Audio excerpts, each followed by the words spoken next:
Welcome back. We are into the home stretch. A lot of interesting aspects of this condition and of this treatment have been discussed. We're going to be looking forward as we think about the policy implications, ways we can get this right, both for sotatercept and for the future of patients with pulmonary hypertension, and hopefully, again, some lessons for other types of treatments that we might see. Let's introduce the members of our policy roundtable. The next slide has everybody. We have a couple new folks, so let me go ahead and let them introduce themselves. First, Mindy Bauer. Mindy, why don't you go ahead and introduce yourself and the role that IPD Analytics plays. Hi, everyone. This is Mindy Bauer. I'm a pharmacist with IPD Analytics, and our company works closely with many payers across the United States, as well as drug manufacturers, health systems, and we provide insights into drug management, insights into help them keep up with what's going on in the pipeline. So this is a drug we've been definitely following very closely here. So thanks. Thank you. And ICER's had a long-time collaborative relationship with IPD Analytics.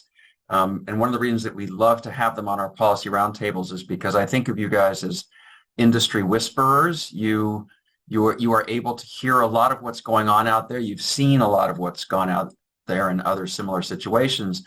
So you were very good at helping, I think, frame the likely approach by all the different kind of participants in the healthcare system when a drug like sotatercept comes into play. So thank you for joining us. We have Julia again still with us. We have Katie still with us. Very unfortunately, Debbie Jo Levine, who has been part of working with our team and helped educate some of the members of our CEPAC when we had a clinical expert call recently, had an emergency today such that she is not able to join us. So we're sorry to have to do this without her. And Mackenzie McVeigh, why don't you introduce yourself? Hello, my name is Mackenzie McVeigh. I am the clinical pharmacy manager for the Massachusetts Medicaid or Mass Health Pharmacy Program. All right, so we will benefit from your insights. And then Mark also will be with us as he has been the rest of the way. Okay, we can take this slide down and just look at each other as we talk through some of the key issues.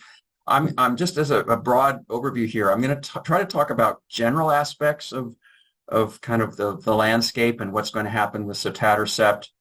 And then after that, we'll kind of dive a bit deep into the weeds on how health plans create coverage policy for drugs like this.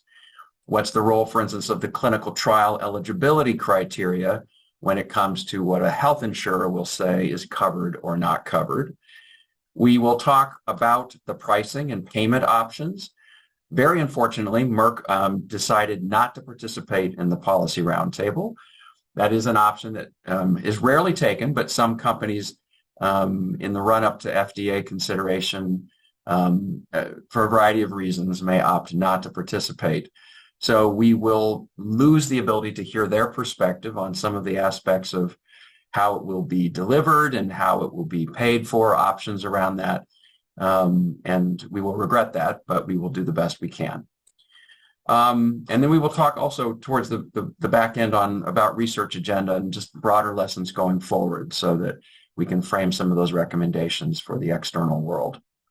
But let me start talking about sotatercept, approved by the FDA. Now, what needs to happen next for it to work well for patients? We talked a little bit about where it will be delivered and whether patients are going to need to be trained to deliver a subcutaneous drug to themselves or not, but also just wondering more broadly, because we don't want to lose sight of the aspects of care that we actually haven't talked that much about, like the delay in diagnosis and the way that patients get referred to find a clinical expert. So if we're going to have a new treatment that might shake up the paradigm a bit, or help patients, maybe it's an opportunity for us to think broadly about other ways that we can help improve the care of patients with pulmonary hypertension. So let me start with the patients again. You guys are both, one of you have been living it as a patient with this condition, as a person living with the condition, And Katie, you've been certainly working with it at a broad level across folks trying to think these issues through. One of you take this forward with us. What needs to happen for the system to be improved, the entire system? A number of things would happen in an ideal world. Okay. We talked in the previous session about equity of care. That's something that would be certainly true when it comes to this drug, in terms of the fact that this may be an easier medication than people who can't handle prostacyclins. So this may help with that equity concept, but also in terms of how the patients get the medication. In the trial, I'm currently administering it to myself at home, so I can see benefit to that being a possibility. But it's difficult in that instance for patients to have access to the medications on time in a timely manner from, let's say, small pharmacies or regional ones rather than national ones. There's not the same systems put in place to help provide every level of necessity for them, for training, for getting them the shipments on time in case of emergency, all of those types of things. And so as a patient, there is fear, concern that if this is become more widely spread at, say, like a Rite Aid, a CVS, a grocery store pharmacy for patients, then that level would not be there for them. And so that was something that would be concerning to patients. They would hope that it would still be within the specialty pharmacy arena. I don't think there's any reasonable chance that this won't end up managed by specialty pharmacy one way or the other. Let me just invite one of the payers, representatives, or their perspective on this. As you envision this being rolled out, speak to Julia's concerns that, patients are going to need help making sure they get it. It's every 3 weeks. How's that going to be managed? Yeah, I'll go. So I do believe it will be specialty. I'm not sure there's any way around that. Other drugs in this class are also managed as specialty. I can imagine Merck hasn't said how they're going to distribute it, but I'm assuming there's probably going to be limited distribution behind this drug as well, which would then limit the pharmacies that patients could get this from. I mean, there is mail order, but there can be delays with that and issues with that as well. But that's how I foresee it rolling out. Again, Merck hasn't disclosed, but limited distribution, specialty pharmacy. Does anybody know if this is a drug that needs, I apologize for my ignorance on this point.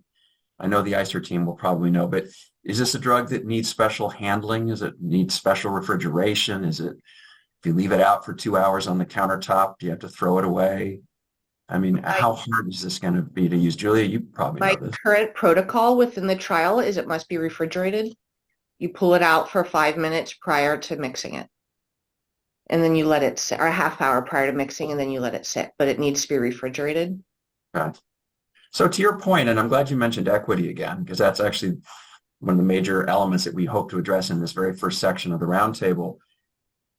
It's clear, and this is not a unique situation, but for this to work well and for people to have equitable access to it across different communities, especially pharmacies are going to have to step up and make sure that patients and clinicians, I guess maybe to a certain extent, patients are going to have to receive the information and the support to feel confident to be able to use this drug if we are all hoping that it can be administered at home, which I think is the general hope, because that would seem to offer a lot of advantages to patients. Mackenzie, did you want to jump into in terms of, think about a Medicaid population, this drug, what steps will you take to help? Can you envision, working with, I guess, your specialty pharmacy around this, but what's going to happen to make sure that there's equitable access to it among the Medicaid folks?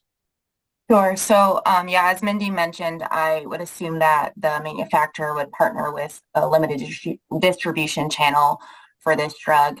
Luckily for Mass Health Fee-for-Service patients, we have an open specialty pharmacy network, any willing provider, so we don't require patients to go to a particular specialty pharmacy, which makes instances like this where there is, they're partnering with one specialty pharmacy a little bit easier. However, for other, commercial payers, that often is a concern, is making sure patients get access.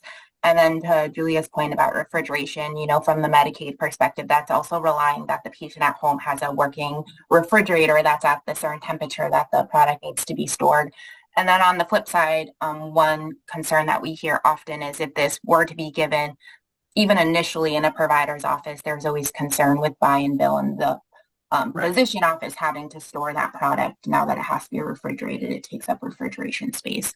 So in terms of, the specialty pharmacy component and the storage component, those are just some of the things that come to mind from my perspective. Okay. In terms of this issue again of where it will be delivered, and there have been some treatments in which I can remember one for high cholesterol where the idea was basically that the first time it's given, it's in the physician's office so the patient can be instructed on how to self-administer it and all that kind of stuff. And after that, it's kind of done at home after that. Is that something like that easy to set up from an insurer perspective, Mackenzie and Mindy, or is it hard to have that first time office then at home kind of coverage process set up? Yeah, we see that often. Sometimes there's like drugs now that, that you get a starting dose of an IV. So that has to happen in an office or an infusion clinic, and then they're transitioned to home. So I think that's something that we see now where they're getting initial patient education and then they're able to self-administer for future doses. Okay. Katie, I'm going to come back to you in a second to talk about diagnosis and other things that you might want to see fixed or improved. But let me swing over to Mark for a sec. So, Mark, are there any patients that you think you would want to see every 3 weeks to administer this in the office because a lot of other things are going on? Or is this really just you'd love for this to be hardwired that they can self-administer at home and that would help access and other things in other ways? What's your view? Yeah, my personal view is I would love it to be hardwired for patients to be able to administer this at home. We always have an option to bring patients in, particularly as we start therapies, and we usually do, to monitor them closely. Particularly with our medicines that we currently have that are vasodilators, right? So there's always a risk of hypotension when we first start them. If we really have concerns, we'll bring a patient in for that first dose of medication. I would say we don't do it a ton, but we always keep that in mind whenever we have a concern. And usually we have pretty frequent touch points with our patients in general, but certainly as we are changing a medication regimen, we have pretty frequent touch points. But I gotta say, personally, I would really think that access would be much better served with patients being able to administer this at home. I mean, we serve a huge catchment area. Patients are coming from 5+ hours away. To do that every 3 weeks is a lot to ask of them. Yeah. And again, it's too bad Mark's not here, but they might not have been able to comment anyway. My guess is that they and the FDA are going to have a lot of conversations about the mechanism for self-administration and get that ironed out before the FDA makes a decision one way or the other on this. And sometimes the FDA won't make a hard call on where it needs to be administered or how it can be administered, but I have a feeling that that's certainly going to be part of I would be surprised if it's not part of the discussion that they'll be having. I would like to add just please. Quickly, having been on both a central line prostacyclin and sub-Q, that mixing process, preparing those medications is exponentially harder than mixing a powder and giving myself a shot.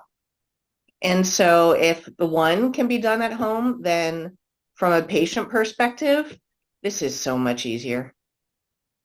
What I really hope, every once in a while, that was meant to be sarcastic. Every once in a while, the U.S. healthcare system has incentives that don't lead to the right outcomes. And part of that can be a weird reimbursement system in which doctors can get reimbursed at an extra fee for administering even a sub-Q drug. And companies sometimes have very tight networks of clinical experts that they like to work with. And there is in some cases, I'm not suggesting that is the situation with Merck or sotatercept, but I think we are all aware that sometimes there are other incentives that can get in the way of what we would hope would be best for everybody. So I think we can, in our recommendations, we can highlight that the opportunity for patients to self-administer at home offers lots of benefits. This isn't a drug where when they get it, they suddenly have hypotension or hypertension. There's nothing about the administration phase that I think raises specific concerns. So hopefully the system can work itself out so that that's done. It will help that payers, as I think Mindy mentioned, payers are going to, in general, prefer a drug that is not administered in a physician or clinical setting because they also have lower overhead that way. And so, again, it might be a win-win for everybody. Mark, I want to ask you now because it factors in somewhat to our final report, but we said there were 50,000-ish patients with pulmonary hypertension in the United States. I'm not asking you to guess what percent of those will receive sotatercept in the first year, 2 years, what have you, but what percent of them should be considered for treatment with sotatercept? We just like to have a clinical expert's input on this as we start to frame whether this is going to be a short-term, rush to the gates to everybody try to get it, or whether it's going to be no, we really don't need this treatment for more than X percent of the population for whatever reason it might be. What's your general gestalt? I think there's a lot of interest in this drug. Okay, it's a new mechanism, first new mechanism we've had in many years, with a lot of really positive results. So I think there's going to be a lot of interest. I've already seen a lot of interest in terms of getting on this drug. So I'm just going to start by saying that.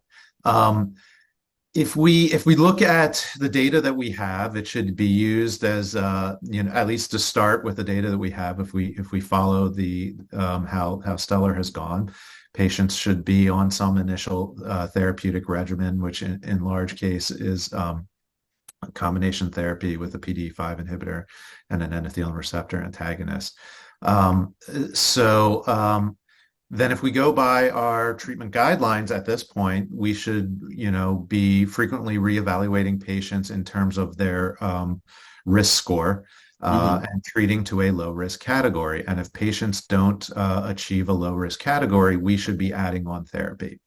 And I think what we're probably going to see based on the data that we have so far is that there'll be a lot, predominantly people will then be reaching for sotatercept. How many patients will that be? How many? No, not will it be, but let's just imagine that you had all 50,000 people with pulmonary hypertension in your office exam rooms. And because I don't know what percent, are currently on third or fourth line treatment. Maybe we could use that as a surrogate in a way. But if you had to make just a very rough guess of the percent of that 50,000 that will be / should be considered for sotatercept, where would you be? That is really hard to answer. And so anything I say will be a complete guess. Exactly. I would venture to say in the 50% range. Okay. If we have, say, 16% or so patients on selexipag, we have another 10 to 20% on infusion. We are trying to treat to a low risk category. I think that's not an unreasonable guess, but it's just a guess. Okay. Well, we will write it up and say that you said it's for sure, and we'll just move forward with that. No, thank you. I appreciate it. And because we also have to deal in generalities sometimes, but this just helps frame a little bit whether the health system will be under some kind of special budgetary strain or not. If we were talking about hepatitis C or something else at a massive big or obesity, for instance, that's where we had a short-term kind of budget crunch based on just the sheer numbers of people. But Katie, I didn't forget. I want to come back and pivot to other issues that you'd like in the record, that here's our opportunity to do something right for people with pulmonary hypertension. And it's not just sotatercept, it's what else? Yeah, I think we've touched on a lot of the things, but the PH journey is a journey, right? So the first thing folks need is they need to get that diagnosis, and they need to get it in less than 3 years. And I think that conversation is maybe a little bit outside the scope of this conversation, but there are a lot of angles there in terms of clinician awareness and public awareness. And then there's a conversation about getting folks to the right healthcare professionals, and how do we move them through an arc from a primary care physician to a general pulmonologist, ultimately to somebody who's a specialist in pulmonary hypertension. And one of the things that I've been thinking about sotatercept and this conversation and PH healthcare is, that PHA has an accreditation program. So there are 80 plus accredited pulmonary hypertension centers around the country. And we're super proud of that program, but there are still areas of the country where there's no expert center, accredited or not, I should say. There are a few excellent centers that for a variety of reasons are not in the accreditation program. There are areas of the country where there's just no center. The driving time to the nearest expert center is 5+ hours. And so on one hand, I want to say getting people to those expert centers is so important. But on the other hand, I want to say our definition of a specialist needs to be inclusive rather than exclusive. And then we get people diagnosed and we get them to the specialist, and the specialist has a clinical opinion about what combination of the dozen plus available therapy options is the right therapy for them. And I think, as we've heard throughout the day, right, patients have already lost too much time. And the longer they go without getting on that exact clinically appropriate combination, the more time that they're going to lose, and ultimately probably the more money it's going to cost the healthcare system. So I think getting, what can we do to look at PH, look at the expert care guardrails that are already in place, and make sure that we're really streamlining access to the clinically indicated, by the expert physician therapy, and really minimizing, those care management barriers as much as possible.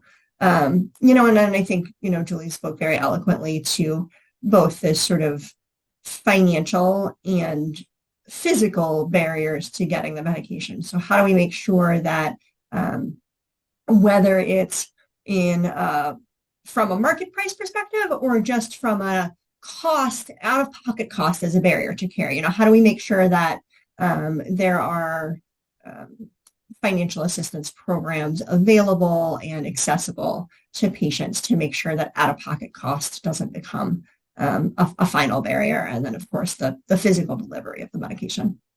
Yeah, that's great, and we'll come back to the cost piece for sure. I want to circle in a second to the insurance perspective on this, but let me ask Mark first. So this is not a unique situation. We've got relatively, you could call it underappreciated condition by many clinicians, right? And new treatments coming in that will raise the ante for them getting it right.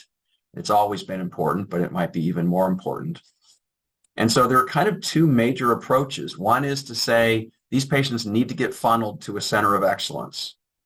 Regular doctors really just can't handle this. So what we really need to do is to accelerate and improve our ways to do that, whether it's telemedicine or whether it's, just making sure that they have accredited centers. The other is to try to educate the more, if you will, general specialty field around the appropriate use of all these drugs, and let it kind of democratize rather than try to centralize.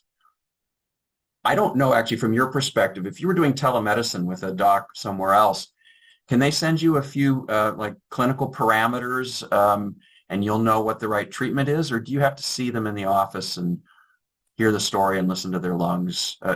What's the opportunity here for telemedicine or for more kind of remote work? Yeah, I definitely advise a number of docs a lot of times on these sort of issues. There's a couple points here I think that are worth considering. One is getting the diagnosis right, and we haven't really hit on this too much. But there are many different forms of pulmonary hypertension. We are talking about a very specific form, pulmonary arterial hypertension, classified as World Health Organization Group 1 pulmonary arterial hypertension, which, as we've heard, is an orphan disease state. But that's really the tip of the iceberg for the number of patients, more broadly speaking, with pulmonary hypertension, okay? The issue with the other forms of pulmonary hypertension is that one, in large part, our drugs are not studied or approved for these other forms of pulmonary hypertension. And more importantly, in many, many, many of these cases, can actually make patients considerably worse or even kill them.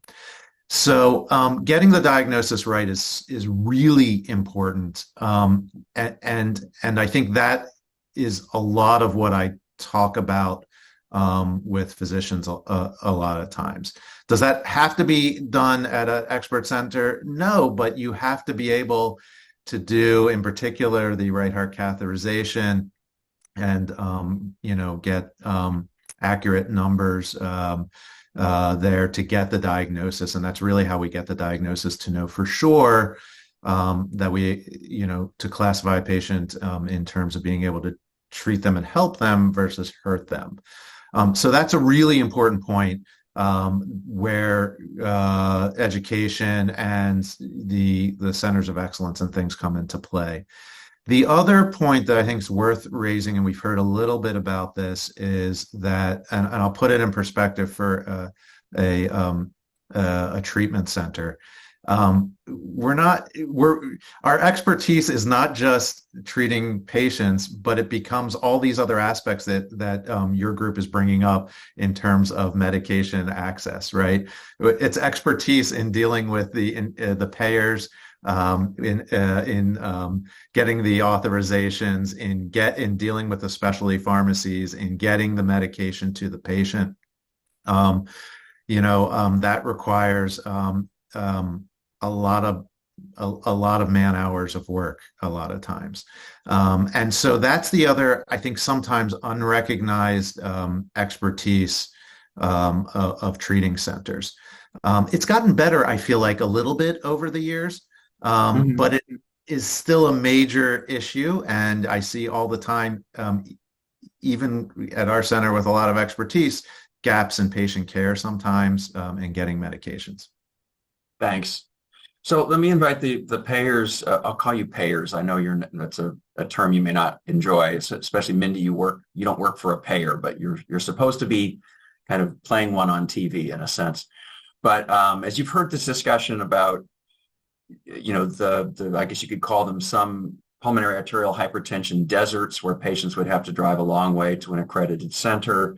You just heard Mark talk about the diagnostic challenges and why it's so important to get it right. Think of sotatercept coming in. What's your guess on how payers will manage the tension between wanting them at a center of excellence versus providing broad enough access in this case? What do you envision is going to happen? Yeah, I can start. And I'll caveat this all by saying in Massachusetts, I looked up the website Katie was talking about, and we have multiple centers of excellence that are, of course we do. Of course, it's Massachusetts. So I will the Bay Area probably has more than it needs. This is classic. We don't have enough, actually. We need more. Oh, you don't? Really? Yeah. Okay. We have usually three in the Bay Area. And UCSF, they're duplicating everything, but I guess there seems to be an unusually high percentage of PH patients in California. I don't know, just based on our membership. I don't know what that's about. It's methamphetamine on the West Coast. That's fair. It actually doubles our number of Group 1 pulmonary arterial hypertension patients. So it's coming to Massachusetts eventually, though.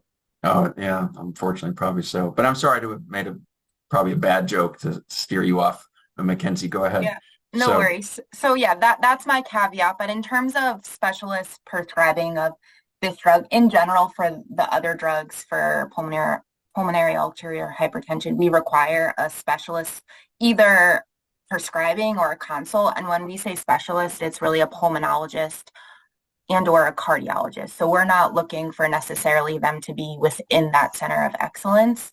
But that's, for this class of drugs, that's what we require. And that's fairly typical for any of our drugs. Oftentimes we're looking for appropriate diagnosis, appropriate dosing, and a specialist prescriber consultant.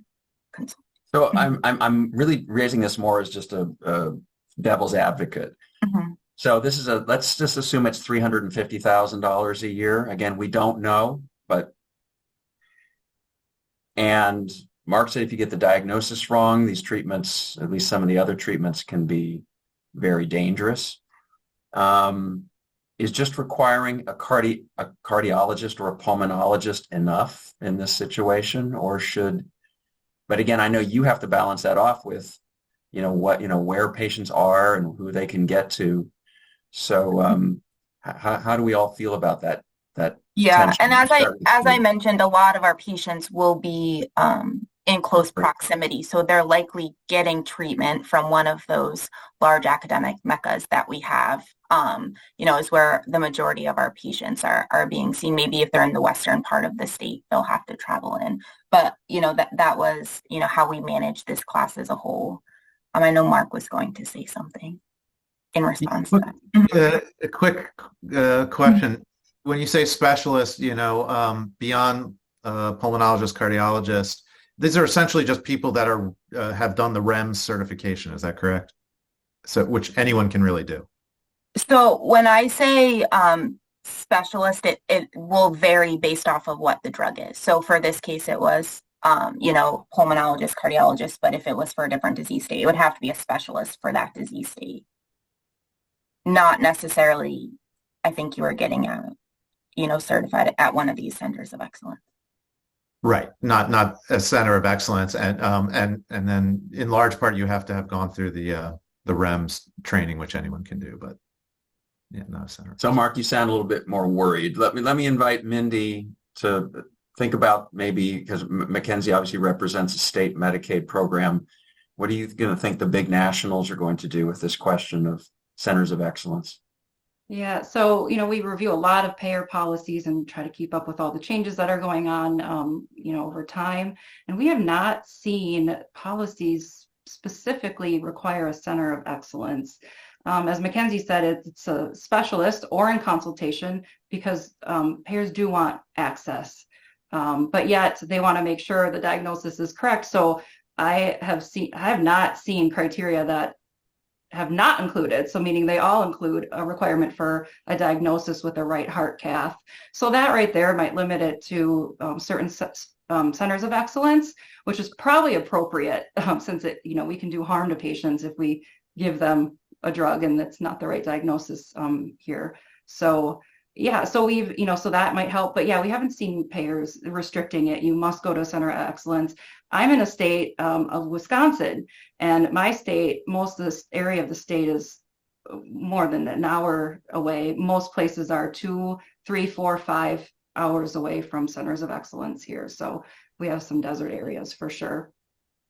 But Mark, I'm sorry, go ahead. It's okay, Steve. I just wanted to say briefly that as the accrediting body, PHA is not interested in seeing payer policies that require being seen in an accredited center, right? That's not what we're looking for. We're really looking for, our accreditation model is intended to follow a rising tide lifts all boats model, and that, by giving centers a series of criteria that they can pursue to seek accreditation, that they have some leverage with their administrations to get funding to improve the quality of their care. They have ongoing data through the associated registry about how they line up with their peers in the quality of their care. But we really are looking at very much a hub and spoke model, and absolutely recognizing that there are patients all over the country that are going to have to get their strong care from places that are not accredited centers. Makes sense. Mark, do you feel like insurance is set up adequately to compensate you for the time you spend helping these external docs figure it out? Not particularly. I don't. It's we sort of do this because it's, good for patient care. And I would agree with what Katie said about, I think there's some variable opinion about, where patients should be diagnosed and treated. But I mean, personally, I think we have to keep in mind that the country is very heterogeneous in terms of, where patients are and where centers are available and where there's expertise. And I do think we need to balance it against access to care.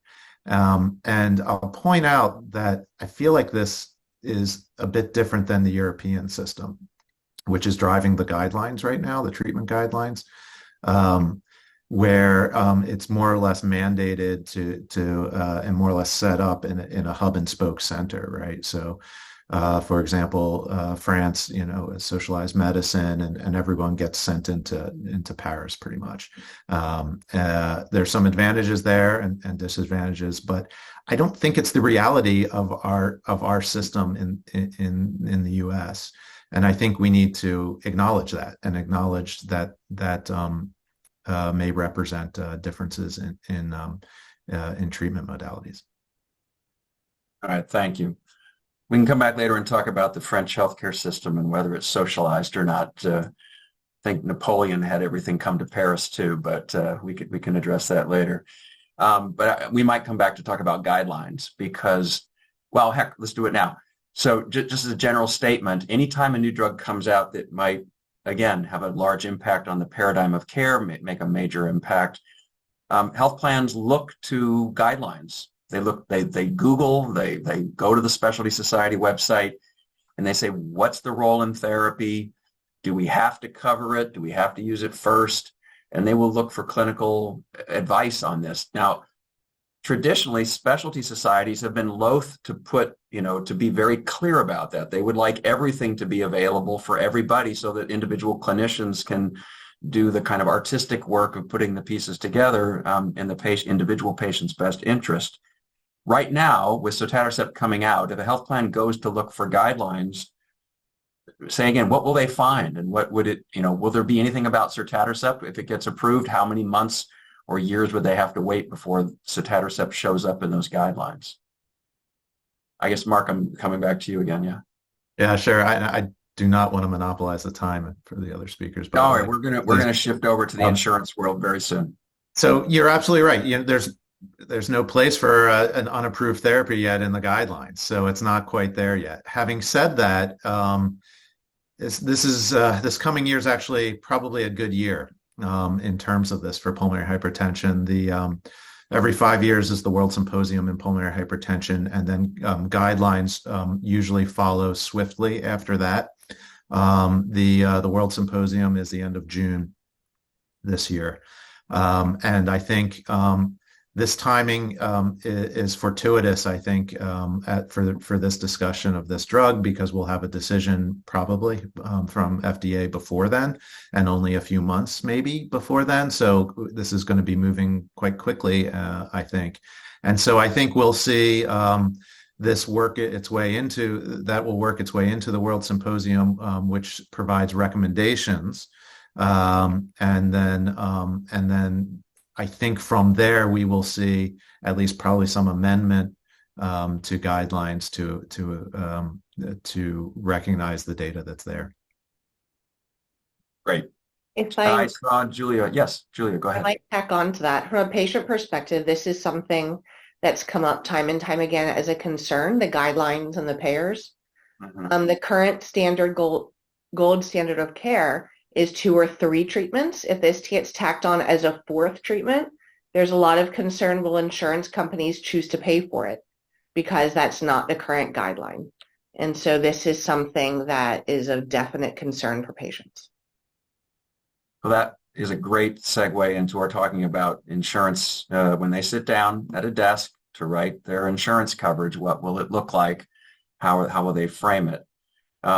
Just a very general framing issue here is the cost to a certain extent. We'll come back to that again on the back end. But this is a specialty drug. It will be expensive. And we don't know how expensive yet, but that means that it will certainly be looked at in a certain way by insurance companies. And a very standard approach for a new drug is for them to first look for guidelines and to see if there's anything specific there, but also to look at the FDA label. That's where it starts. But often the FDA label, sometimes the FDA label includes very specific things, like this is indicated for patients who have this finding or who have not had adequate success with this other drug.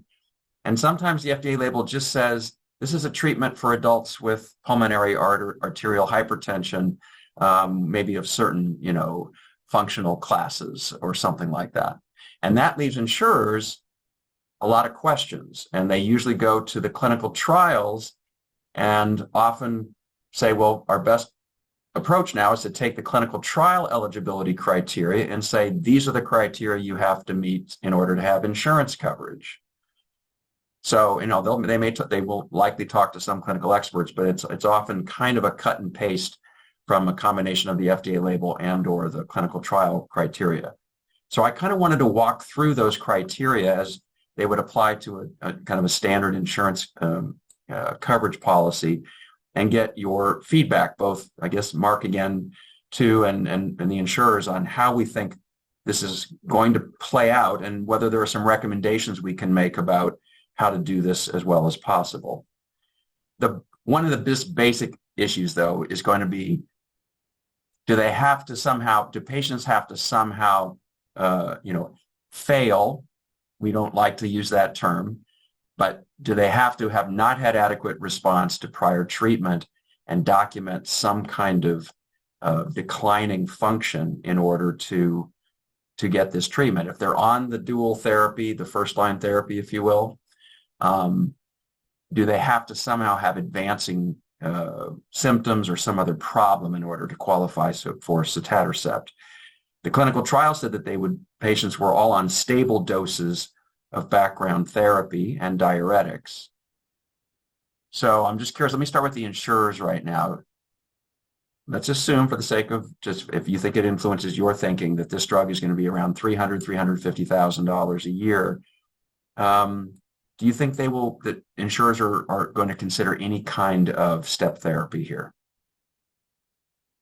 Yeah, I do. Because sotatercept is not going to be likely in guidelines yet by the time it's approved, or if it is approved next year. So they are going to look at the trial, as you said, Steve, and the trial, the population, they're going to look at that population and try to make sure their prior authorization criteria kind of fit that. Where we know this drug works. So those were WHO functional class 2 and 3 patients. So I can definitely see that being a criteria.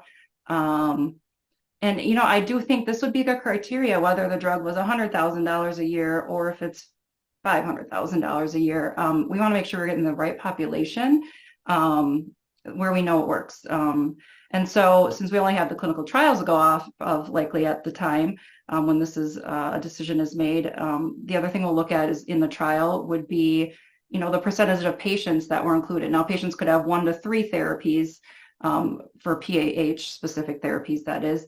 And there were only, I'm just looking at, I got the trial pulled up here, but there's only like 5% or less of monotherapy. So, it's going to be limited likely to double therapy, triple therapy.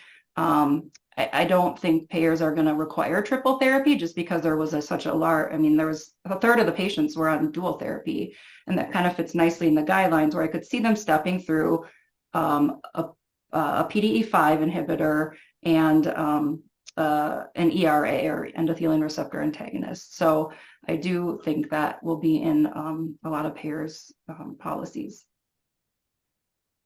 I think you're probably right. Now, Mackenzie, we are not asking you about what you will do, but would you have any other perspective on the way that you would approach a general situation like this, or specific comments about the trial? And I will get into some of these eligibility and exclusion criteria in a sec.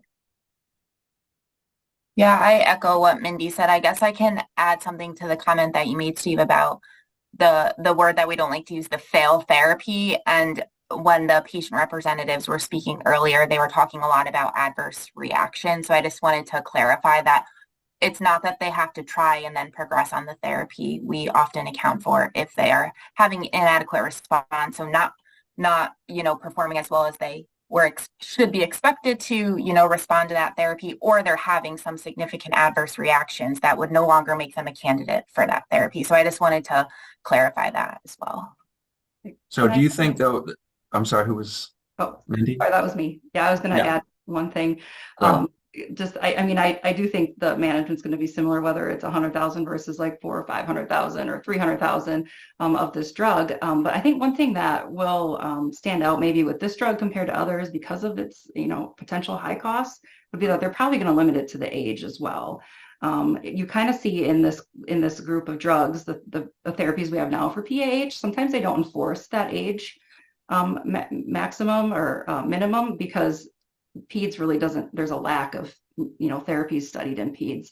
So unlike some drugs that are approved today, even if they're brands, sometimes they don't do an age minimum age in the criteria. But I could see with this drug that being kind of something different that payers would do to make sure that we would only use it in adults at this point in time until there's data in peds. Yeah, I believe there is a trial ongoing in adolescents. I think ICER team, keep me honest. I think I know there's an ongoing trial in functional class 4. Maybe there isn't a trial in younger kids. Which I think you're right, that age is also one of the kind of parts of an insurance company kind of coverage policy that I agree with you. They're likely to use that.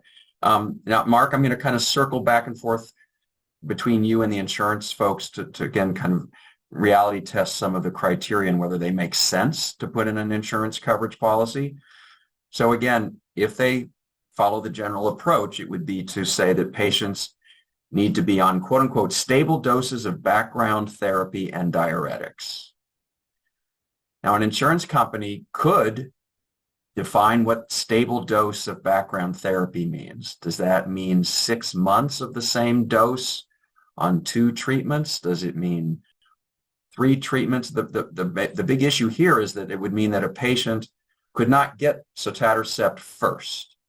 They would have to go through this at least two background therapy treatment options first. Does that make clinical sense? Would you want to go ahead and start every single patient on the 2 background therapy options before sotatercept even gets considered? Or do you think otherwise? So it makes sense based on the data that we have so far. Okay. And I don't think it's an unreasonable place to start. I would hope that this would be able to be modifiable as more data comes out from future trials and et cetera. Requiring, it seems like it's, likely to require 1 or 2 therapies and or some evidence of intolerance to one of the therapies. I think. Well, let me push you on that. So let's say that, and I'm making this up to a certain extent, but let's assume that it's possible. So there are 2 standard background therapy categories. Selexipag is expensive, but it's not as expensive as this drug. Would I consider having patients all have to use Selexipag or not be eligible in some way for it before going to sotatercept? Would that make any clinical rationale? I don't think it would. I don't think that's fitting with the trial data. And I just think from a clinical perspective that wouldn't make a lot of sense. I think, requiring,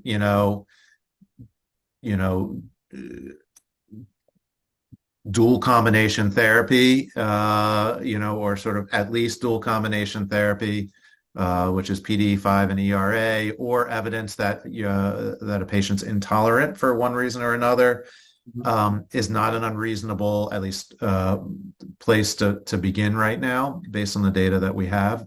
But to say to then throw on top of that you have to fail a 3rd medicine, I don't think that's in keeping with the data that we have. I think the bar should be set at at what essentially to me was more or less the minimum for getting in the trial, which was dual combination therapy, with a PD5 and ERA, and there's always a few that are monotherapy, probably because they couldn't tolerate one of those two medicines. Well, you heard Merck's representative earlier say that they wish that we had done more of a kind of indirect comparison to selexipag in the model.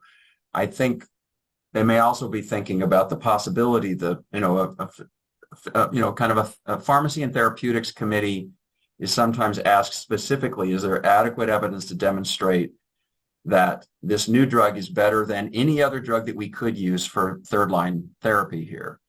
And we don't have any data on randomized trial between selexipag and this treatment. We don't have it.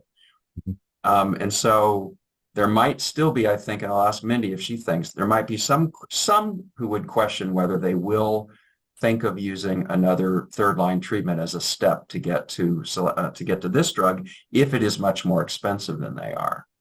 Now, I'm blending things because the P&T committees are not supposed to be thinking about money. They're supposed to say whether this drug has evidence that it needs to be on therapy and needs to be on the formulary and should not be stepped. So just Mark, back to you again, since you are our clinical expert and you have great power today to say whether clinicians would rise up with pitchforks and march on the headquarters if told that they need to use any other third-line treatment before they can get to sotatercept. I think there'd be a lot of concern for that from that point of view, because clinically we're very impressed with the data. To say that essentially the vast majority of our patients, which are on dual combination therapy, wouldn't have access to this. They were highly represented in the trial. I think we would be pretty upset to not have that access. Okay. And the payers will say, put it in a guideline and we'll read it when it's ready. So there's always kind of a horse race here between decisions and some of the kind of guidance that clinical experts can give. And that's why we love having these policy roundtables, because it's kind of an early look at what guidelines might say and an early look at what insurers might do in lieu of those guidelines. Okay, I want to run just a couple quick, forgive me if this seems really in the weeds, but I want to run a couple of other clinical eligibility and exclusion criteria from the trial. And I actually want to, Mark, again, because I know you might have to leave relatively soon, I want you to object to any that you feel like would really be unreasonable to include in insurance coverage, because sometimes they do have criteria for trials that are just kind of meant to make the trial a nice, pure, ability to compare things, and may really kind of not make sense to include in insurance coverage. So we've talked about functional class 2 or 3. That means you're functional class 4. There is a study of functional class 4 ongoing, as I understand it, but right now there are no data. So it's very, very, very likely that insurance coverage will not include class 4. Well, we can come back to that if you want to talk about that, but it seems very unlikely in the short term. We talked about the stable doses of background therapy. They do have to have, the kind of cath results showing a left ventricular end diastolic pressure of less than 15, the PVR greater than or equal to 5. These numbers are likely to be hardwired into an insurance coverage policy unless somebody tells them there's some reason not to. Patients also have to have done 2 different 6-minute walk tests that end up between 150 and 500. Anything lower than 150 or more than 500 means that they would not get coverage. And both values have to be within 15% of each other. I can't imagine an insurance company would actually require that. But tell us, do doctors have the ability to do these kinds of 6-minute walk tests and document them? Is that a standard part of clinical practice? It's certainly standard for any accredited center. Okay. We do it all the time on our patients. I think as I think Mindy pointed out, it's pretty common to have the catheter-based data in the criteria.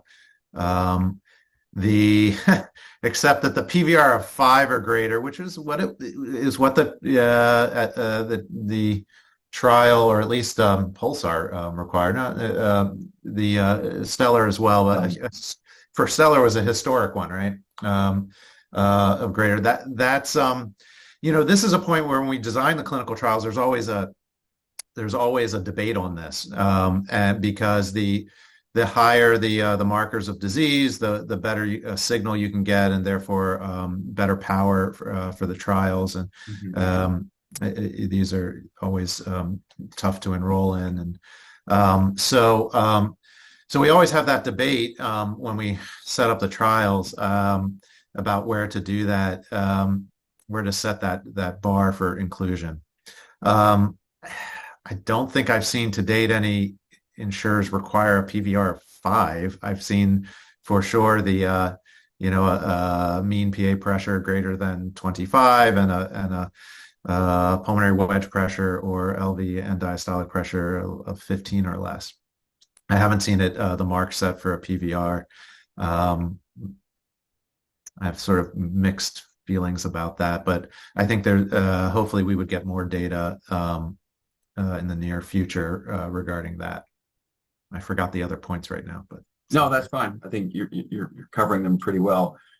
And let me move to a few exclusion criteria that stood out for me as I read through it. Again, assuming that some plans will cut and paste the whole set of them, short of any other kind of guidance.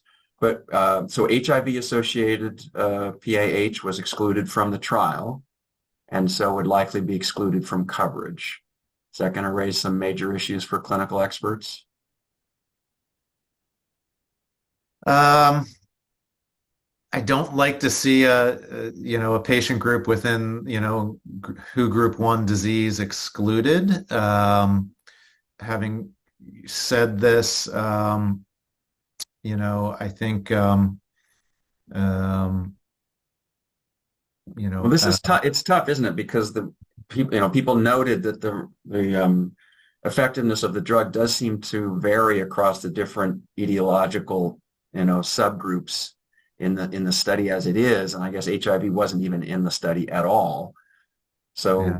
I guess you could say that there's no data to support its use in HIV-associated PAH. And again, I don't know whether Merck has ongoing studies that would help address that question.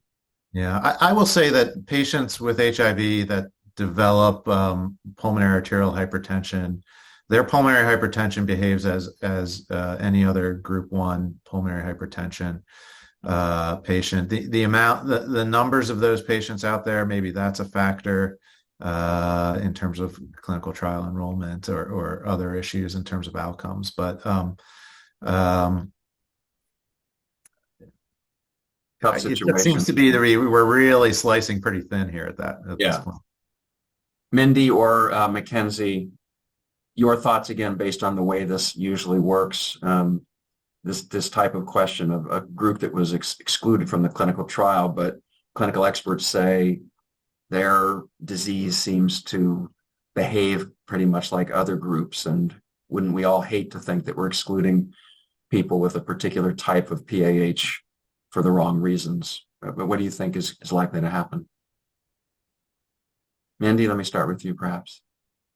Yeah, so I mean, we have not seen payers excluding specific etiologies of PAH because, like Dr. Simon said, their underlying pathophysiology is the same. So you always see that in the package insert where it was like, here's who we studied it in, but payers cover it for any, just regardless of the underlying etiology, as long as they meet the other criteria and have PAH, type 1, So that's interesting. So you think they would look at this list of exclusion criteria and pluck that out on their own, or would they talk to clinical experts to get that advice, or read our final recommendations? Because I hear a lot of stress over this issue when it comes to access, when people think it's unfair to exclude some of these groups.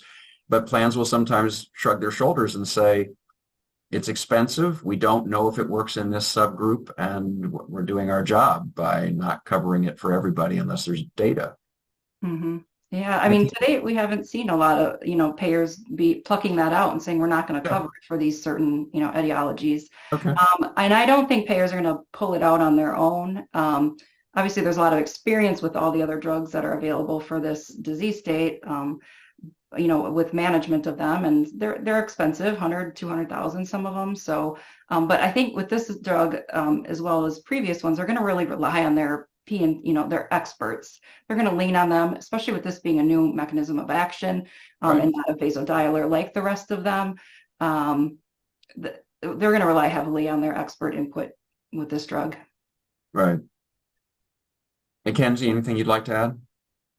I can add, similar to what Mark and Mindy said about the underlying pathophysiology and clinical presentation. I think with exclusion criteria and populations, we say, is there anything about that population that makes them different? Like, would they not have met the 6-minute walk distance criteria because of, those patients usually have high or whatever. So I think like if they would typically fall under the WHO functional class 2 or 3 and have the same, baseline metrics in terms of the heart catheterization PVR, then that would be really what we would be discussing with experts on including or excluding those patients.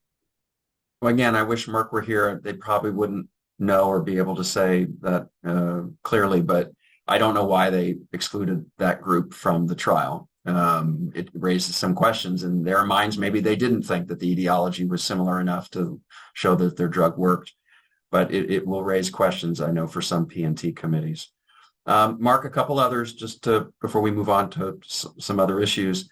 Left ventricular ejection fraction less than 45% was an exclusion criterion. I assume that's linked to the functional class idea, but you could have a left ventricular ejection fraction of 40% and not be in such rough shape. So 45 I thought was an interesting number. And then a history of untreated obstructive sleep apnea. That caught my eye because an insurer could say, aha, maybe they should all have diagnostic studies for sleep apnea before we go off and treat them with $350,000 a year drug. Again, you might say that a good clinical expert will have ruled that out long ago, but what do you think of those 2 exclusion criteria as part of potential insurance criteria? Yeah, I'm not worried about left ventricular ejection fraction. That's designed to exclude patients with left heart disease.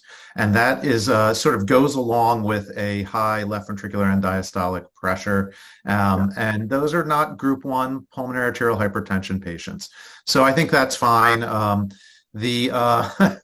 The sleep apnea piece is, this one always gets me because it's a real cause of pulmonary hypertension, arterial hypertension.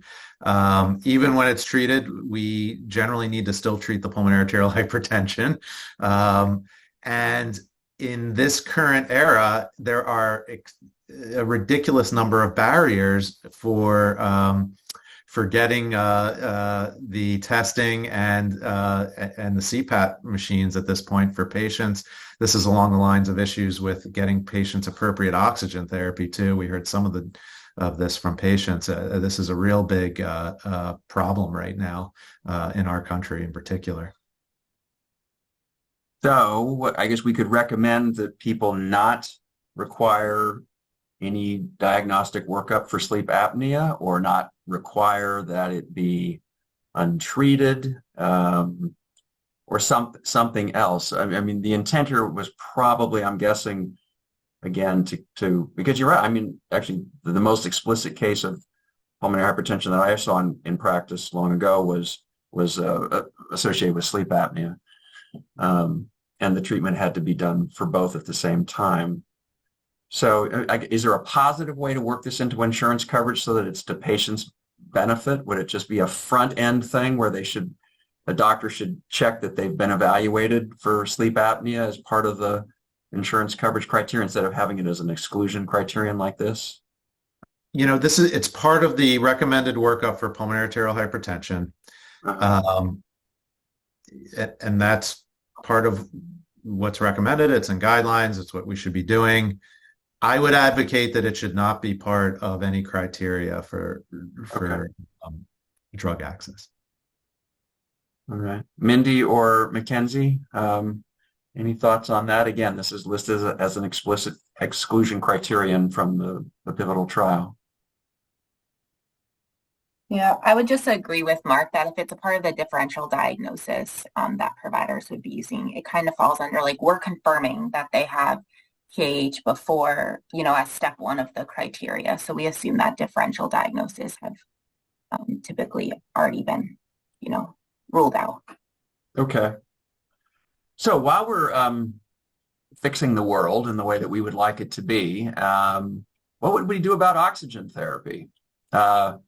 Oxygen coverage by insurers has been a problem for decades. I don't know if some of you may not know the history of this, but at least on the Medicare side, they woke up one day and found that all these deliverers of oxygen tanks were actually delivering them to people's doors, whether they asked for them or not, and just kept running up the score. And they put restraints in place to try to keep that kind of fraud, if you will, out of there. But I have also heard over many years the difficulty that patients have with seeming to get the oxygen that they need. Is there a best practice right here for insurers that we can identify and how to make that balance work for patients? Anybody, Katie or Julia, do you guys have, has there been an insurer or a process for doing this that you think is a best practice? I mean, just to sort of add to your historical perspective, I think, it's important to note that so many pulmonary hypertension patients have high flow oxygen needs, right? 6 liters per minute or more. And so they are not adequately served by a portable concentrator. And when they try to use like the e-tanks, we're talking about a lot of tanks. We're talking about a very heavy addition to medical equipment for somebody who is already short of breath. I mean, it's a little bit ridiculous. And so the solution to that, right, is liquid. Because you can compress it and you can put almost a day's supply in a backpack-sized container and you can live your life. And, liquid oxygen has pretty much disappeared from the market. If you're in a state where you can still get liquid, then I salute you, but you're in a minority. And so we are starting to see patients who, not even starting, but I think it's really increased over the last couple of years. We're starting to see patients who are homebound, not because of the severity of their pH if they were adequately treated, but actually because they can't get the oxygen equipment that they need to leave their home. So if we're talking about fixing the world is about bringing back robust access to liquid oxygen. And we have lots of providers now who are newer to the field who have never prescribed liquid. They don't know what it is. They've never seen it. It doesn't appear on the forms that they're using from oxygen suppliers to check boxes about what they can prescribe. So the gap is just increasing. And we can have a separate conversation about fraud driven by a supplier, but nobody in their right mind is trying to get oxygen that they don't need. It's an incredibly cumbersome process, right, that includes clinical involvement and heavy regulatory burden on the insurance side. Like nobody's out there trying to get oxygen they don't need. No, I was not implying that patients. No. I could tell a personal family story, but not oxygen. But there are suppliers who, once they get a prescription, they just seem to want to keep sending it to you. And I think that's what was happening back in the day. And sometimes the solution is worse than the problem, or the cure is supposed to be worse. Mark, I assume that your center you said you have excellence in many aspects of the broader care of patients. I bet dealing with oxygen is part of that. What's a best practice in your mind? Yeah. So full disclosure, I'm a cardiologist, not a pulmonologist. So I still reach out to my pulmonary colleagues sometimes for this, although our center deals with this a lot. I think we have heard a lot of the stories today, and I hear this a lot from patients about these access issues. And I think we need to have a change in the policy again. I know there's an effort on the part of the ATS, American Thoracic Society, I think PHA has been a part of this as well. Yeah. To modify the policy in some regard. It is something needs to change. It's just an incredible disservice that that patients can't get the oxygen that they need. So something absolutely has to change, and it has to be on a policy level to direct the suppliers to change practice. And is the problem the supplier? It's not an insurance coverage issue. It's the suppliers that are the issue. It's definitely a supplier issue. I don't know what the forces are at play regarding this, but that's what I hear the most about in terms of complaints.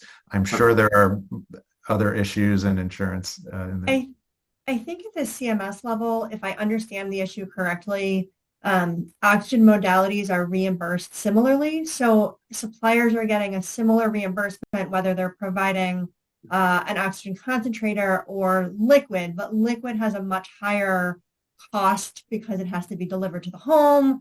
You have to hire a driver, et cetera, et cetera. So, how that looks at the private insurance level is a little bit of a different conversation, but there is a reimbursement issue at play. I think it's definitely an issue on both sides. The struggle that our family has had and many other patients I've spoken to through the years has been getting access to portable, even if you qualify for it, because insurance would deny it, that they said they will provide one machine only, either a concentrator or a portable. And so there are many years in my life where I needed oxygen, and rather than giving me a portable for leaving the house, the oxygen company told me, no, we will deliver to you 40 oxygen tanks a week, and you take those with you. And it's just, so that was an insurance issue that they wouldn't cover it. And so that way, that I'm sure cost the supplier more money, more overhead to get it to me. And so I think it's definitely both issues that are at play. Okay. We are not going to become as expert as you guys are in this issue in another 5 minutes. So I think what I'll suggest is that as the team starts to write up our final policy recommendations, we might reach out to you to get some thoughts on, again, best practices that or some solutions that might be suggested for the oxygen problem, because it does sound like that's a major, no matter what effect sotatercept has, this issue with oxygen is going to be a big deal for patients and for clinicians, and we ought to see if we can help at least reinforce some of the ideas that you guys have introduced that can help improve things. All right, Mark, I want to also invite you. I know you told me earlier that you might have to leave. If you do, will you raise your hand to make sure that we have time for you to have a final comment? We'll get there within the next 15 minutes anyway, but if you have to leave before then, just let me know. All right. The next 15 minutes are in a way the 15 I would have loved to have had a Merck person to kind of talk to as part of this, but it's about pricing and cost. We don't know what it's going to be, but it's going to be expensive. You saw the ICER, what we call our health benefit price benchmark. That's the best we can frame based on the evidence as we've modeled it. You heard all of that discussion. And let's say the top end of that was around $35,000 a year. First, I have a question for the insurers. If this drug cost $35,000 a year instead of $350,000 a year, what would change, if anything?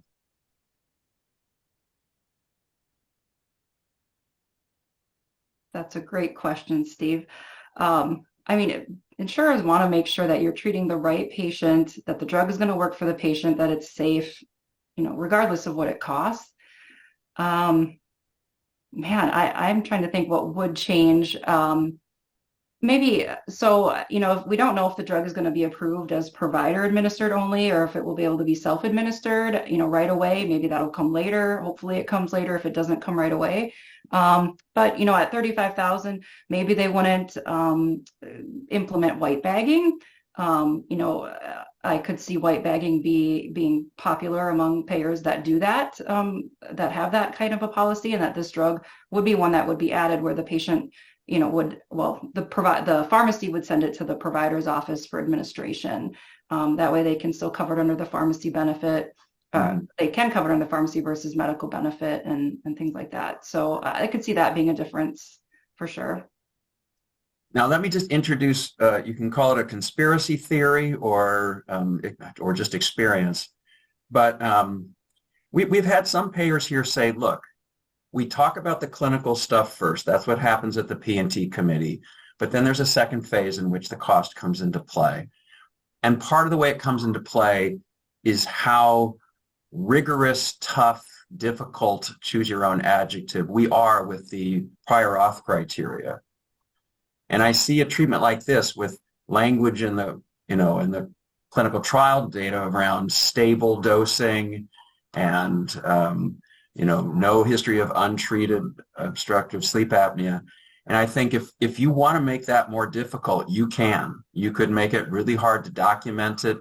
The 6-minute walk test, you could really go to town. You have to send me a video of it 3 times to make sure that I get it or something. Now, I'm not suggesting that plans really kind of go out of their way to create some diabolically challenging gauntlet for patients and clinicians to run.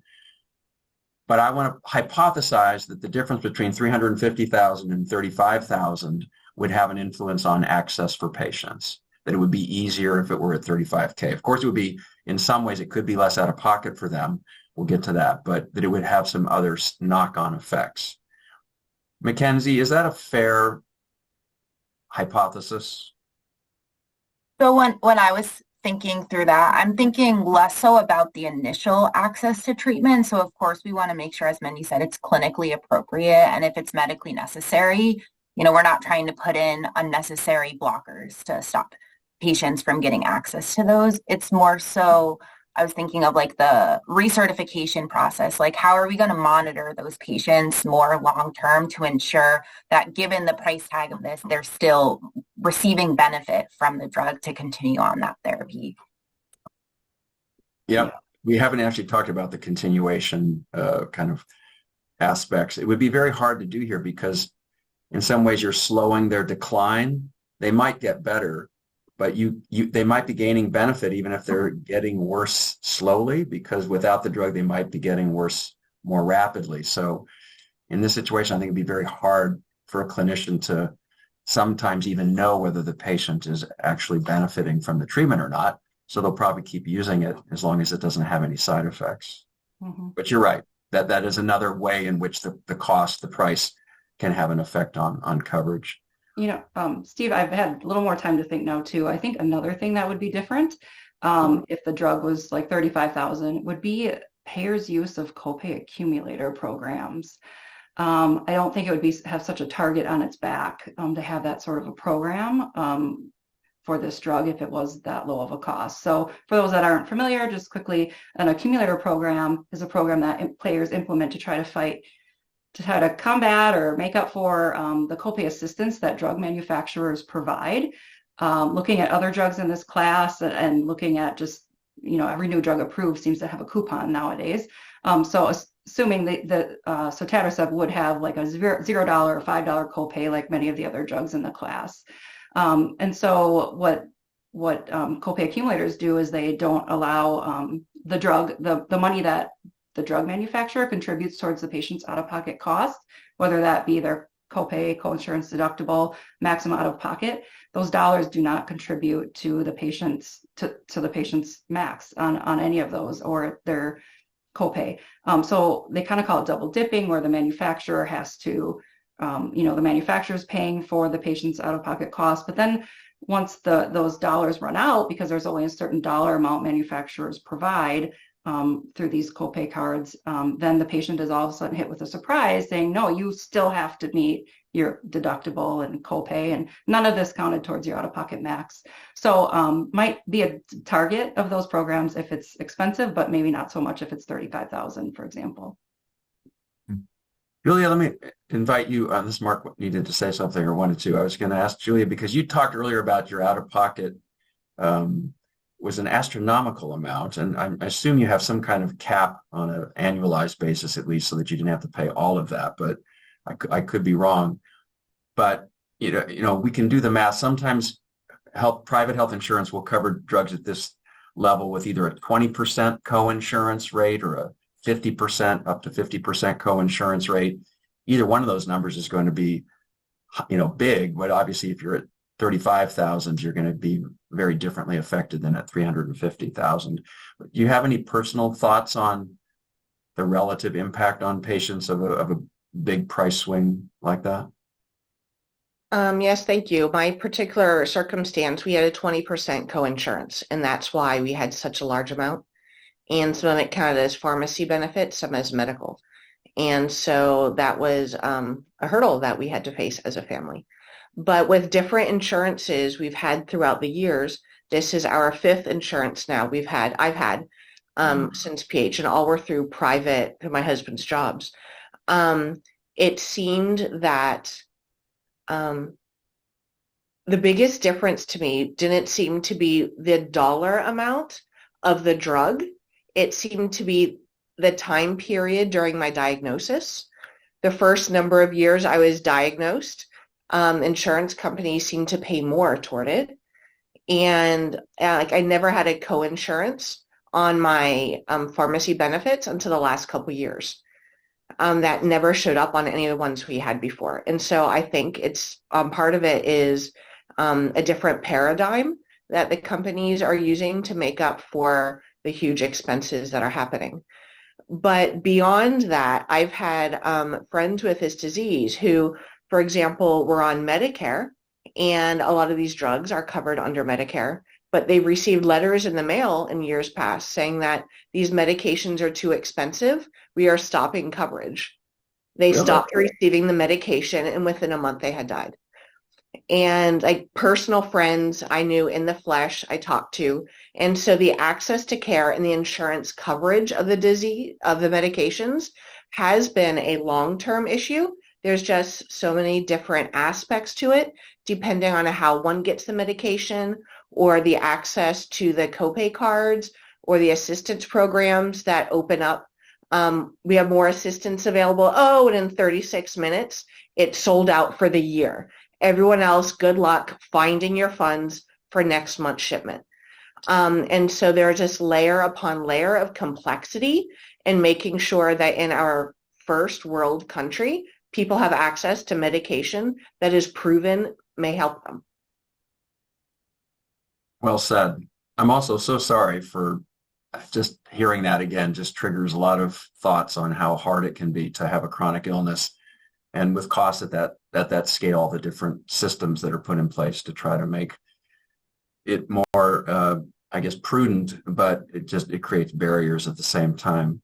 It's also an interesting example. What you described about the imposition of co-insurance after a couple of years, I'm pretty sure you weren't singled out, and that drug wasn't singled out.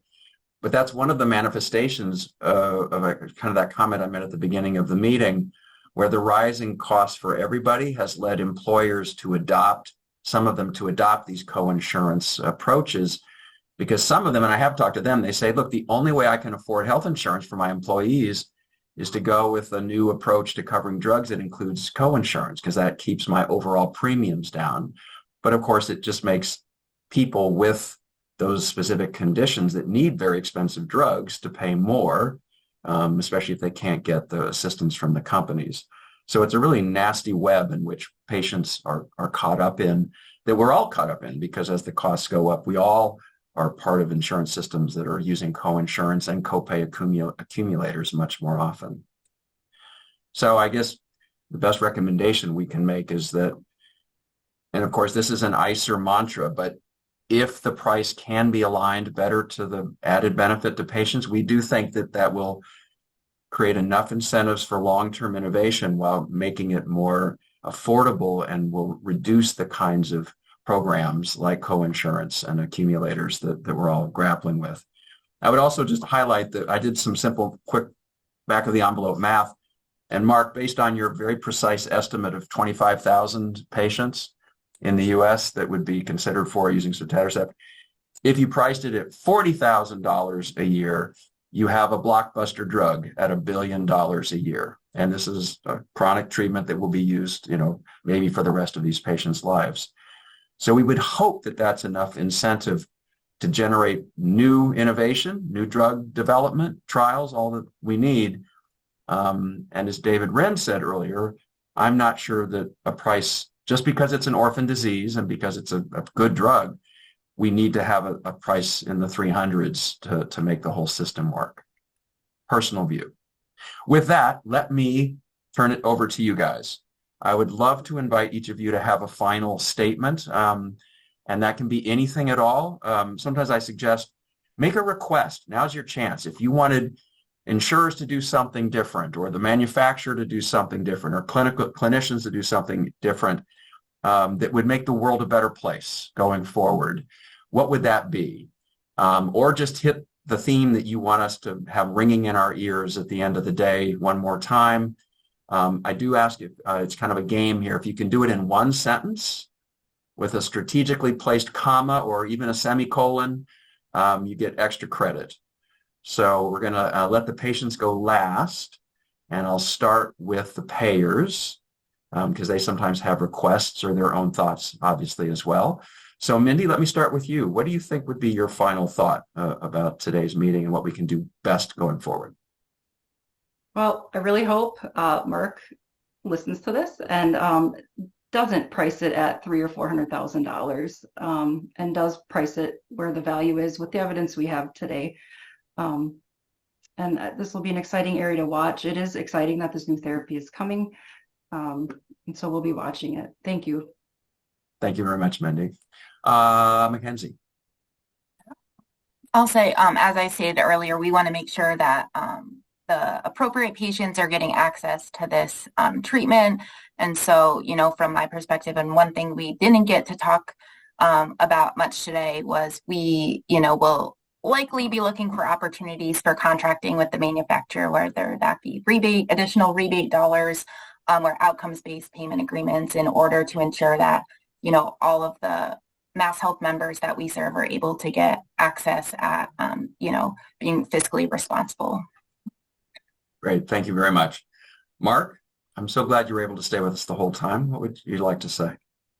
Yeah, thanks. So very excited as a pulmonary hypertension provider to potentially have a new therapy for the first time in a long time. I'm just extremely thankful to this group for jumping in to this and crafting this discussion.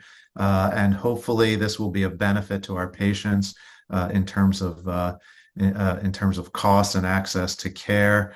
I would love to see a better oxygen system and a better copay system so patients aren't relying on the difficulties of assistance programs, which is what the majority of patients seem to have to do. All right, thank you. We are left with our patients. Katie, why don't I invite you to go next? Sure. I think that given that this drug is a brand new mechanism in pulmonary hypertension, that having a conversation about access that sort of cuts out newly diagnosed patients and functional class 4 patients by assumption is really a missed opportunity. And so if nothing else, I think the additional research in those areas is critical and cannot come fast enough. Thank you. And I actually do apologize because I had intended to get to have more time around research recommendations, but the functional class 4 is a big one. And we already talked about disease modification, but obviously we need more research to kind of define that effect in different classes of patients. So we will absolutely note that in the final report. Julia, the patient perspective kicked off our meeting, and I'd love for you to have a final word before we turn it over to the CEPAC for their thoughts. But thank you again for being with us today. And what would you like to say at the end? We as patients are cognizant of and appreciative to all the various aspects of industry and the various people involved in helping to research, create, and bring drugs to market that can further extend our life and our quality of life. And in that regard, we are also hopeful that the mass group can come together in ways to ensure that patients don't fall through the gaps and miss out on the opportunity to have access, affordable, easy to get access to medications that are so life-changing to them. Thank you. You guys all hit it out of the park, both with what you said and the fact that you did it in one sentence. So thank you very much. You will hear lots of applause, actual and otherwise, from members of the CEPAC when they get their chance to comment. But on behalf of the CEPAC and of the public who benefit from these kinds of discussions, I want to thank you for your absolutely stellar, honest, and very helpful, insightful comments, because you really enrich our ability to project a broader message about what can be better in our healthcare system for patients going forward. So thank you guys very, very much. Reem, it's my pleasure to hand it back over to you for final comments from the CEPAC. Those of you on the Policy Roundtable, by the way, if you have to go, please do. If you can stay for the final comments, I think you will enjoy them, because many of them will thank you and praise you. So if you want to stay. But Mark, otherwise, since you might need to leave, I will quickly jump in to say that it does happen a fair amount of the time, but this is another good example of a case in which we've had a public meeting and you and I had not met before, but I used to be a primary care doctor, and if I still were seeing patients, I would refer every single one of my patients who needed care to you and your colleagues. You come across as an outstanding clinician and thinker, and I want to thank you for everything that you've done as part of our process. Thanks very much, Steve. I'm so impressed with the whole group here, and I would hope you'll do this for future PH drugs that are going to be coming down the pike. If we can get you back, that's up, and you and Julia and Katie, that's a pretty good bet. Thank you. All right, Reem, sorry, back over to you. Thank you, Steve, and thanks to all. This great discussion, really quite thoughtful. I'm going to leave myself till the end for my final thoughts, and I would like my colleagues on the Midwest CEPAC to tell us their kind of final thoughts, like you say, the one sentence with a semicolon. And I'm going to go in a different order that we went this morning, and we'll start with Dr. Winston. Thank you, Reem. I remember well the rigor required for continuous IV prostacycline when I was a site PI in the 90s using the drug. So those memories were poignantly revived today listening to our patient representatives, and to them I thank them for that. It's refreshing to think of a new positive impact that this drug may provide to them. Thank you. Certainly true, Stuart. Kurt? Yeah, again, special thanks to our patients for sharing their stories. It helps ground me in what we're doing. And so thank you again for that.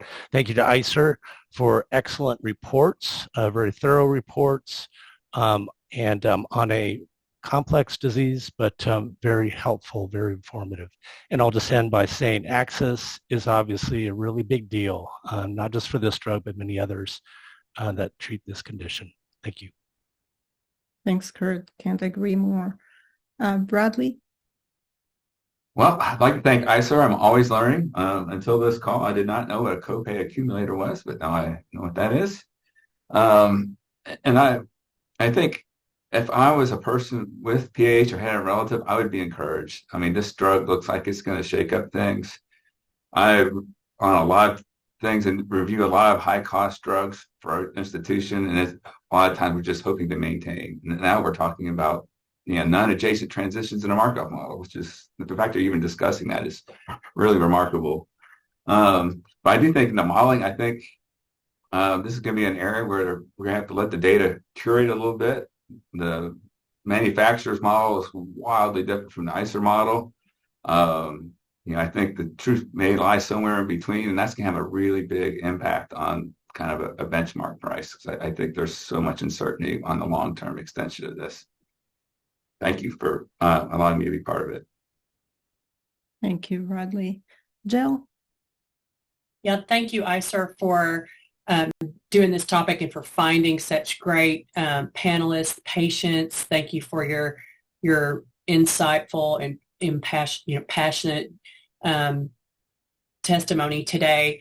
I'm hopeful that this $400,000 obscene price tag, that ICER has some effect on the companies who do this. Sometimes I think that our anger is misplaced when a self-insured company is trying to provide for, their actuaries trying to provide affordable health insurance, and they get blamed when, if the manufacturers have a lot of responsibility in aligning their prices responsibly. So I hope that ICER is successful in doing that. Thanks for having me. Thank you, Jill. Heather? Yeah, I just, of course, absolutely have to thank first and foremost the patient. Your testimony is so powerful and just so important. And of course, ICER. I mean, the efforts of this group are just so important, and it's really just consistently rewarding to be part of a group of individuals who really are reminding us all of the time that we are treating people, not just diseases. And we have to remember to recognize that, disease modification is significant, but as the patients teach us, access, equity, quality of life are vital components. So thank you, everyone. Thank you, Heather. Ingva? Yeah, another great session. Thanks again for having me. I really want that drug to work the way it sounds like it could work. And the sort of the indirect evidence and the surrogates that we have seem to be pointing towards that. But if it's true, it really should translate into a mortality benefit. And so I'm really hoping they do some longer term follow-up on those randomized trials, like an observational study on those randomized patients that were done, just to continue to observe them. I'm hoping that if that drug is really that good, that the company is being bold and going for gold, meaning going for first-line therapy. That means do head-to-head trials, strict head-to-head trials, to making sure that they can show they're the better drug, and then hopefully have really patient-important outcomes that we can rely on and give this a really high rating in terms of certainty of evidence. So thanks again for having me. It was great. Thank you, Ingva. Stacy? Like many others, I was so impressed and appreciative of the patient stories. They're telling of their experiences, both with their excitement about the drugs, their experiences with this condition, but also their experiences dealing with employment challenges and insurance barriers and all the financial implications that they're already facing for the drugs that they need before we see this additional expensive drug come in. So I think that reflecting on that, it seems it's really important that we see a responsible price here so that people can receive access to this drug and really get those benefits. But I'm encouraged by the data here. It sounds like a really important treatment for patients. So thank you all very much for sharing your experiences, both the personal challenges of dealing with this disease and also the hope for the future. Thank you, Stacy. Gregory? Thank you, Reem. And as my final comment, I'd like to express the hope that basic researchers are going to get more deeply involved in the mechanism of action of this drug. If it's truly disease modifying, and if it really can cause reverse remodeling of the pulmonary arterioles, that's extremely important, both scientifically and medically. It would have a bearing potentially on the duration of the effectiveness of the drug, but also very importantly, it could lead to more drug development in the class to bring in other drugs that might work by a similar mechanism, but might be even more effective, might have fewer side effects, maybe no thrombocytopenia. So I think that I hope the sponsor will get behind more basic research, and I look forward to following further development in this area. Thank you, Greg. Don? Well, as always, it's great to see our colleagues on the Midwest CEPAC. And it's especially nice to have a great group of patient experts as well as policy roundtable experts as well. I'm really looking forward to, because I learned a lot here, about the next iteration of the guidelines relative to these, I'll call them these disorders, especially given the evolution of real-world evidence to look at the various phenotypes of this condition, which is even evolving, and the genotypes, which are getting more exciting as we talk by the minute relative to what Greg is talking about. So thank you again. And I suspect Steve will be back on this topic in a short while. That's what I'm guessing. So thank you. Thanks, Don. Aaron? I'm not going to say too much because everyone else said it very well, but I will say that while we always thank the patient representatives, today's were exceptional. And I really appreciated your both the testimony and the roundtable and focusing on the fact that we not only want these drugs to work, but we also would like them to be affordable and that we're all shooting for the same goals. Thank you, Aaron. Bijan? Yeah, again, I think everything that I thought I would say has already been said, but I would like to thank ICER for organizing this meeting, basically assembling all the stakeholders, the manufacturers, the researchers, clinicians, and most importantly, the patients. I really appreciate your courage to speak about your past journey publicly, and really your testimony makes us better researchers. Thank you again. Well, thank you all. I think this is everybody on the Midwest CEPAC, so it's my turn now. I'll take the liberty of a little more than one sentence, but keep it brief. I want to start by thanking ICER really for convening all of us and for being proactive in forcing a discussion that needs to happen and shouldn't be reactionary after the fact. I want to thank Dr. Lim and Dr. Whitning for a great presentation and their team's hard work and really answering many of our questions in a very clear way. I want to thank Dr. Simon and everybody who participated in the policy roundtable. It was such a thoughtful, deep discussion. It opened our eyes and our thoughts to very important questions that they're hard, but has to be discussed and answered. I want to especially, like many of my colleagues have said already, thank our patient representatives today. You shared with us your life stories, not only of the impact of pulmonary arterial hypertension on you, but on your families and your communities.